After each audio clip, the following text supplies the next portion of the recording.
I got so much motherfucking design on right now.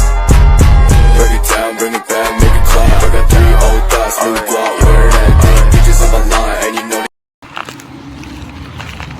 Kak, isu lingkungan terbaru dong 2023. Yang krisis iklim itu enggak sih? Iya, cuaca akhir-akhir ini lagi panas-panasnya, nggak kayak biasanya. Kira-kira itu penyebabnya karena apa ya, Kak?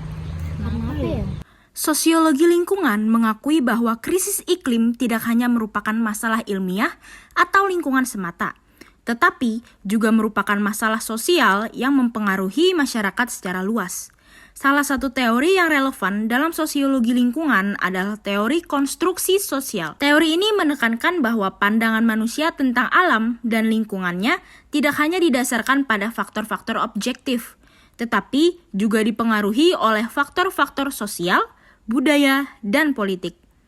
Dalam konteks krisis iklim, teori konstruksi sosial membantu kita memahami bagaimana manusia membentuk pemahaman mereka tentang perubahan iklim dan bagaimana persepsi ini mempengaruhi tindakan mereka terhadap krisis iklim. Selain itu, teori konflik sosial juga relevan dalam pembahasan krisis iklim.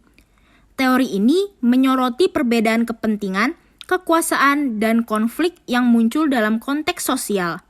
Dalam hal ini, teori konflik sosial membantu kita memahami bahwa krisis iklim dapat memperkuat kesenjangan sosial dan ketidakadilan, karena dampaknya tidak merata dan umumnya mempengaruhi kelompok masyarakat yang lebih rentan secara ekonomi dan sosial. Sosiologi lingkungan juga mengakui pentingnya faktor sosial dalam pembentukan kebijakan dan tindakan iklim. Faktor-faktor seperti perubahan budaya, struktur sosial, kebijakan publik, dan gerakan sosial dapat mempengaruhi cara masyarakat dan pemerintah menanggapi krisis iklim.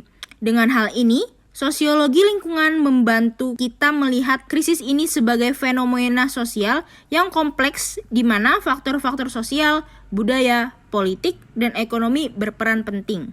Kalau grup Pandawara, Kakak tahu nggak? Tahu, mereka yang suka bersih-bersih sampah itu enggak sih? Grup Pandawara sendiri ialah sebuah kelompok atau komunitas influencer TikTok yang memiliki fokus pada membersihkan sungai dan lingkungan sekitarnya. Mereka menggunakan platform TikTok untuk menyebarkan kesadaran tentang pentingnya menjaga lingkungan dan mempromosikan aksi nyata dalam membersihkan sungai dari sampah dan polusi. Mereka juga menyampaikan pesan-pesan penting tentang upaya kolektif dan pentingnya menjaga lingkungan untuk generasi mendatang. Inilah proses pembersihan pantai terkotor dan terburuk yang ada di Indonesia yang melibatkan seluruh kalangan masyarakat dan instansi pemerintahan Provinsi Banten. Check this out, guys.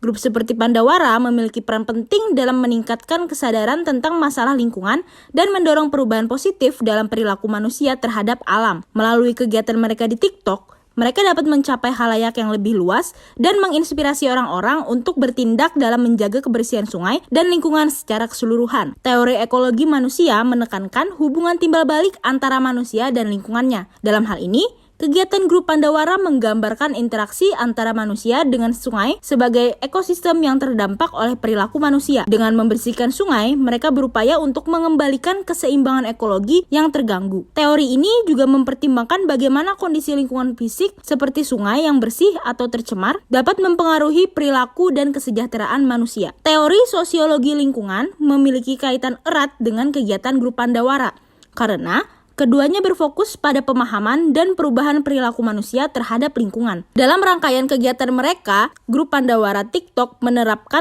prinsip-prinsip yang mendasari teori sosiologi lingkungan untuk membangun kesadaran, mengubah perilaku, memperkuat solidaritas sosial, dan mempengaruhi perubahan sosial dalam upaya menjaga lingkungan. Kalau negara Nauru, Kakak tahu nggak kalau itu dulu pernah jadi negara terkaya? Baru tahu, Kak. Memangnya sampai sekarang mereka masih menjadi negara terkaya?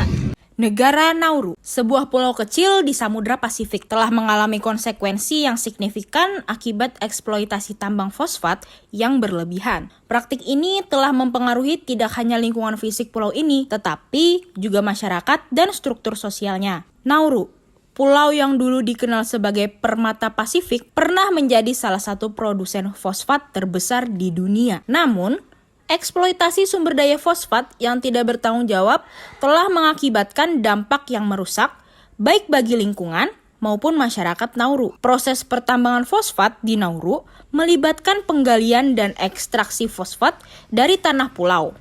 Namun, praktik ini tidak mempertimbangkan konsekuensi jangka panjang terhadap lingkungan. Bukit-bukit fosfat yang indah dan tanah subur pulau ini digali hingga rata dengan tanah, meninggalkan landscape yang terdegradasi dan tidak lagi dapat diperbaiki. Eksploitasi tambang di Nauru menggambarkan pentingnya melihat praktik ekonomi dan konteks sosiologi lingkungan. Sosiologi lingkungan mempelajari hubungan antara manusia dan lingkungan alam, termasuk bagaimana aktivitas manusia mempengaruhi dan dipengaruhi oleh lingkungan. Eksploitasi tambang yang tidak bertanggung jawab di Nauru mencerminkan konflik antara kepentingan ekonomi dan dampak sosial serta lingkungan yang dihasilkan.